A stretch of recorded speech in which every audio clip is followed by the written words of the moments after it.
This week marks 6 years since the Supreme Court declared same-sex marriage legal in all 50 states. However, the fight for LGBTQ+ equality is far from over, and here to discuss it is the president and CEO of GLAAD, that is the world's largest LGBTQ media advocacy group, Sarah Kate Ellis. So, Sarah Kate, thank you so much for being here. 6-year anniversary coming up. So a lot of states had already legalized same-sex marriage going into that decision. So there was momentum going that way. What has happened to that momentum the past 6 years?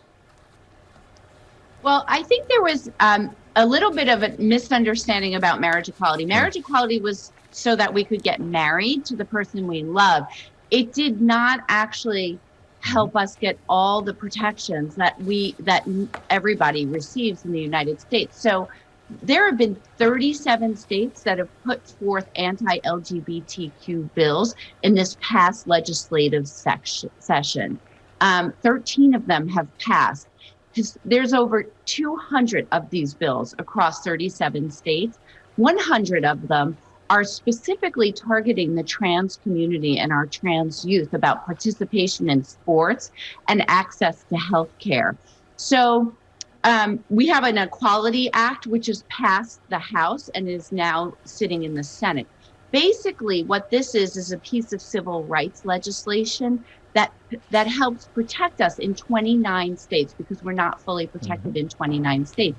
And that means very simple things, everyday things like access to credit, jury duty. We can be kicked off a jury simply for being LGBTQ. Yeah, Sarah Kate, I mean, basically, you've got the Biden administration extending some of those protections to gay and transgender people here in this country. And yes, you clearly outlined the more than 30 states that have some sort of legislation, either passed or in the works, that are very specifically anti-trans pieces of legislation. So where are you in the fight? How would you describe where you are right now in this moment?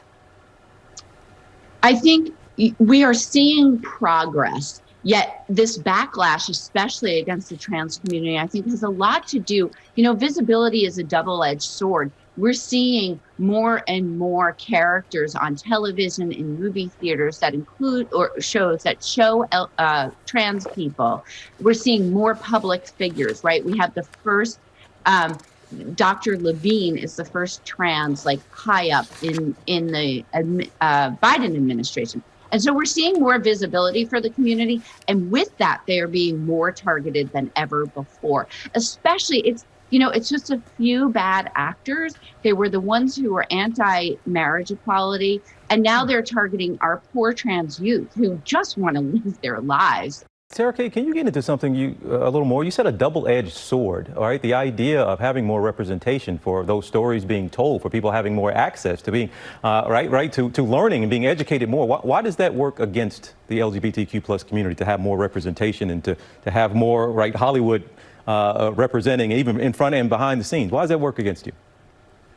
It primarily works for the community, honestly, because so if you look at one of our surveys, it says that 16% of Americans know somebody who's transgender.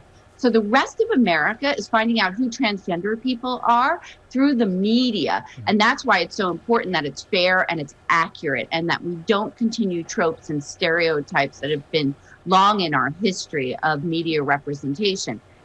But what happens with risen visibility is that then we become the targets of this anti-LGBTQ group. And there's only a couple of them, but they're loud and they're very well funded. Well, GLAAD President and CEO Sarah Kate Ellis, we appreciate you voicing all of that and being with us on our program today. We appreciate it.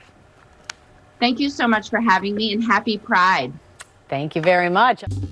Well, hey there, GMA fans. Robin Roberts here. Thanks for checking out our YouTube channel. Lots of great stuff here. So go on, click the subscribe button right over here to get more of awesome videos and content from GMA every day, anytime. We thank you for watching, and we'll see you in the morning on GMA.